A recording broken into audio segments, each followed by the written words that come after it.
Hey there, I'm out here at the composter because this is going to be 4 years old this year and it's still going strong. So let me tell you about it. So when we got the composter, it was in a box. I am not super handy and it was easy to put together. The instructions were good. It didn't take me that long. Everything went together really easy. So I was happy about that. Since we're already over here on the side, let me tell you about that. Over here, you have air vents. They twist, so you can adjust the airflow as needed. Airflow is super important to help everything break down back into organic matter, so it's usable. So these turn really easily. On the top of the composter, it's a slide opening. It has a plus sign, which tells you what side you are currently adding to, and it has a clock side to tell you what side you are just trying to break everything down. This comes off totally. You can turn it around and put it back on, however you want to do it. In regards to the two sides, this is the side that I'm currently adding to. So you have all the produce scraps are in there.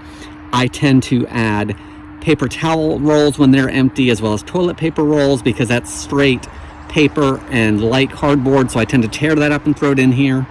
If I have any paper egg cartons, I tear all that up to add to the dry mixture.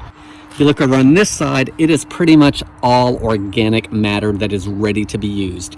I have not added to this for a long time, and so all it does is every time it tumbles, it just keeps breaking down. The composter itself doesn't give off any smells, never noticed that. I actually didn't start it with anything other than starting to add produce scraps and some dry paper or some leaves or newsprint, anything like that that will start the dry and the wet process. I really don't know a ton about composting, but I've never had any problems with stuff breaking down in here. With so much in it now, it's pretty heavy, so I usually will grab it by these and turn the whole thing.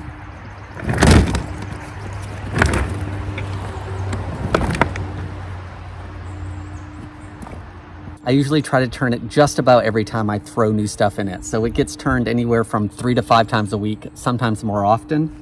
I do try to keep it upright.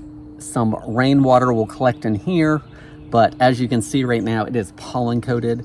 But on year 4, the pollen eventually fades off. It's still solid. I've not had anything feeling like it's gonna break. I'm really pleased with this composter.